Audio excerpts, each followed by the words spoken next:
Materia, medida, proporción, emoción. Felipe Camus. 1.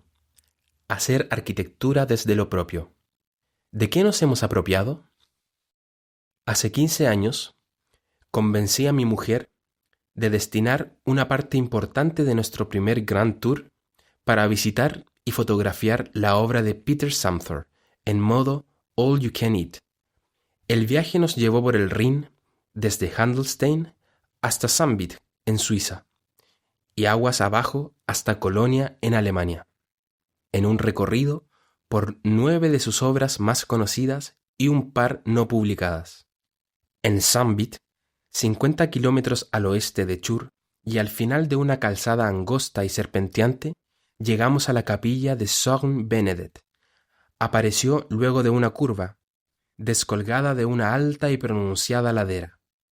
Con una planta en forma de hoja girada desde el camino en dirección a la fuga del valle, este pequeño edificio de madera posee una pilarización de altura y media que sostiene excéntricamente una envolvente opaca, revestida en tejuelas, interrumpida poco antes de alcanzar la techumbre por un estrato acristalado.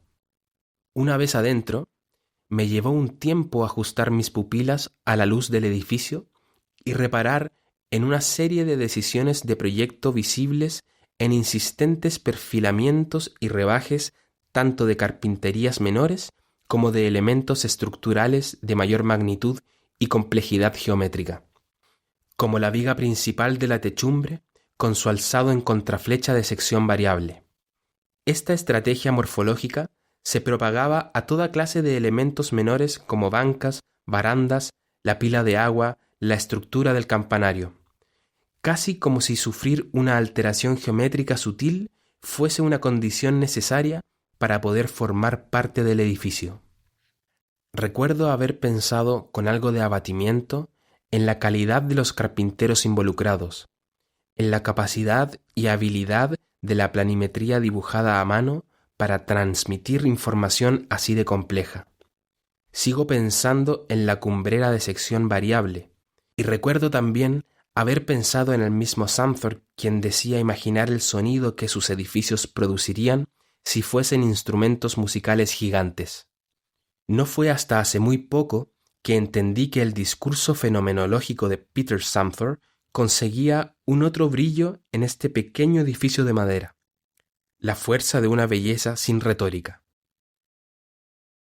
2. Otra anécdota de una viga. Durante una de las primeras visitas de obra al Museo de Motocicletas, MUMO, hicimos una pausa, que con el tiempo se volvería costumbre, en un café ubicado a los pies de la centenaria iglesia de madera que vigila el centro de Puerto Octay.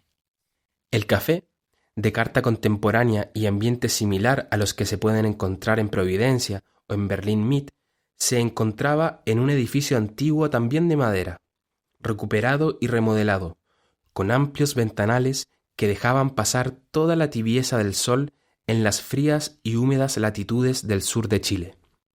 Recién se comenzaban a hormigonar las fundaciones del futuro museo y discutíamos sobre la inusitada e incómoda masividad que estaban alcanzando sus elementos estructurales de madera Glulam, MLE, al incorporar los sobredimensionamientos de casi 2 pulgadas por cada cara a la vista con tal de cumplir con la resistencia al fuego exigida por la norma. Cuando notamos que la viga maestra que sostenía el entrepiso sobre nuestras cabezas tenía las mismas 15 pulgadas de alto que las vigas típicas de nuestro edificio, pero a diferencia de estas, no estaba elaborada a partir de láminas delgadas pegadas entre sí por un proceso tecnológico de vanguardia, sino por una sola y enorme pieza de madera sólida, masiva, bellísima.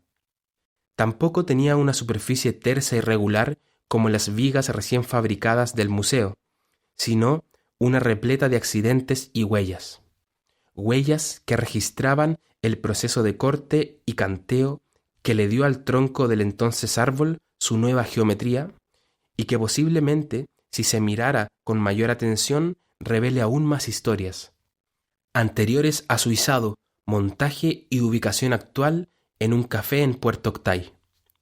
En ese momento entendí que esa gran viga de madera antigua era también un contenedor de información latente, del momento histórico en que se originó, del tamaño de los bosques que allí existían antes de la llegada de la civilización a mediados del siglo XIX, y de la fuerza y técnica de los carpinteros de aquellos tiempos que elevaron semejante peso. Quizá también de los corazones de esos colonos que se abrieron paso en la espesura del bosque centenario del sur de Chile. Cuando el monje y poeta argentino Hugo Mujica dice que necesitamos escuchar el río en el vaso de agua, pienso en ese instante donde la proeza física y la victoria técnica quedaron escritas en la complexión de la viga del café. Y pienso ahora cuál será esa capa de información que por el momento no somos capaces de leer y que ya se oculta en las vigas y columnas mecanizadas del Museo de Motocicletas, aguardando la atención de una mirada distraída. 3. El río en el vaso de agua. Decía Enzo Mari en el escrito que acompaña la edición de Autoprogretazione que la única condición de diseño para las piezas allí enseñadas consistía en alcanzar la firmeza estructural necesaria para su funcionalidad. El resto es una deriva formal de palos y clavos bajo una apariencia de simpleza extrema que, según la premisa del autor, involucraría al usuario en la historia de cada objeto al verse obligado a construirlo. Habría una transferencia de conocimiento gracias a esta sencilla operación de traslape productivo. De entre las múltiples lecturas posibles del diseño de aquellas sillas, mesas, camas, bancas y repisas de madera, rescato dos en particular. La primera es el explícito intento de purgar el problema de una forma buscando sus momentos esenciales, o justos, como dice Mari. Una forma que no admite ser de otra manera es una forma justa, casi como un retrato de las circunstancias que la anteceden. Luego está el implícito uso de la proporción como herramienta de trabajo. Estos muebles de Enzo Mari indudablemente poseen más atributos que los declaradamente perseguidos, y uno puede sospechar que hubo intenciones omitidas en el relato lacónico del autor. Habiendo reducido la forma a sus razones técnicas, la serie numérica que da medida a la forma cobra particular importancia. Así, por ejemplo, a las medidas de la elevación de la mesa rectangular 1123F subyace una serie dada por la altura de cubierta ergonómicamente apropiada y el número áureo. El dramatismo de la simpleza técnica permite acceder al engranaje detrás de las apariencias. Los significados nuevamente se acallan en la búsqueda de la proporción correcta al ojo, la persecución de lo bello. Según el filósofo coreano germano Byung-Chul Han, para la belleza son esenciales las correspondencias secretas entre las cosas. Me conmueve la búsqueda de la forma justa a través de la medida. 4. You can try for your beauty, but you cannot decide beauty.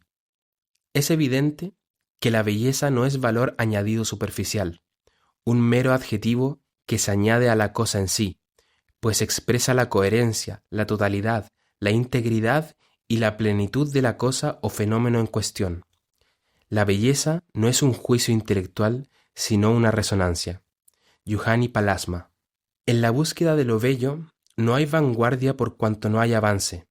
Es un negocio antiguo. Si bien descubrir una belleza nueva puede resultar un pensamiento tentador, en la práctica con Nicolás hemos entendido el problema como un ir y venir siempre sobre lo mismo, como un reflejo del estado estacionario de nuestra especie. Aunque pueda ser desalentador, en una época donde se exige la conquista de nuevo conocimiento casi como otra forma de consumo, esta noción se convierte en un refugio y un alivio, así también una sutil resistencia a la fuerza de marea del estado del arte. ¿Hay algo más propio del oficio de la arquitectura que dar medida? Dar medida es dar forma y lugar tanto a las cosas como a sus ámbitos, como a la experiencia humana. Dar proporción es, a continuación, la imposición de un sistema de relaciones entre tamaños que para nosotros significa vincular decisiones a veces triviales con la percepción uso y finalmente con la capacidad de emoción de la obra y la potencialidad de sentirse colmado por lo bello.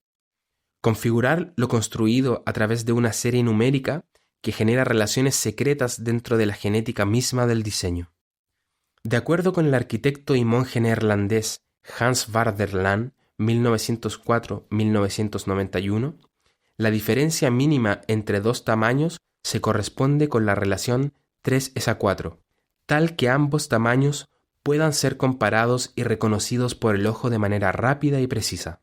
3:4 es la aproximación del número irracional 1,324717, solución de la ecuación x3 es igual a x más 1, y que define a su vez un prisma, que se puede entender como habitáculo básico, de ancho 1, alto x y largo x2. De esta cualidad espacial surge el término número plástico, acuñado por Vaderlaan en 1928. A diferencia del más conocido número áureo 1,618033, la subdivisión de un entero por el número plástico permite una serie numérica continua y coherente de acuerdo a la relación A es a B igual a B es a C. De más está decir que hemos usado este entendimiento como herramienta permanente en nuestros proyectos. 5. Revelar los engranajes del reloj. A la búsqueda de una belleza sin retórica, a la información que subyace en la materia, a la medida en la forma justa y sus relaciones proporcionales secretas, agregaré como último campo de conversación arquitectónica el que llamaré el engranaje interior de la obra. En todos nuestros proyectos creo poder distinguir una búsqueda persistente por exponer y revelar el interior inadvertido de la obra, como si quitáramos la tapa al mecanismo de un reloj a cuerda. A través del dramatismo de evidenciar el traslado de las cargas y visibilizar los esfuerzos de los componentes del edificio como una constante revelación anatómica, es posible brindar al cuerpo y mente del habitante un instante de conexión con lo real, con sus fuerzas invisibles, con tal de evocar en él la sensación de entender las leyes internas de la obra y quién sabe, si como afirma Mari en Autoprogetazione, convertirlo en partícipe y depositario de algún entendimiento nuevo.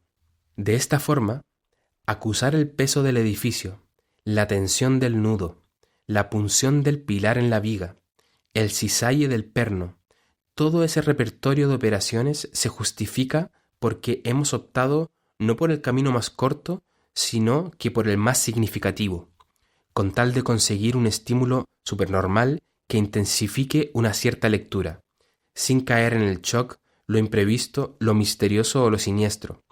Exploramos nudos cartesianos, empalmes excéntricos, reducciones y omisiones en el traslado de cargas.